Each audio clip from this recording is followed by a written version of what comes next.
So we got a call from a homeowner. He said he wanted a maintenance tune-up. The door was making some weird clicking noises, so he took a look. After checking everything out, found out the bearings were bad. Here's what it looks like. It was completely shot, so he took everything down. Before you take out the bearings, you always got to make sure you unwind these springs. Safety first. Here's what it looks like.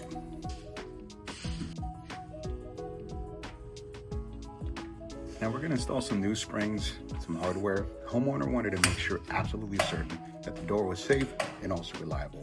So here we are with the new springs. Make sure they tighten. And the other noise that you're hearing, all these rollers are just completely shot. So we're going to replace them with these ones. Sealed ball bearing front and back. Now that everything's done, here's what it looks like. Now we always got to make sure we test it.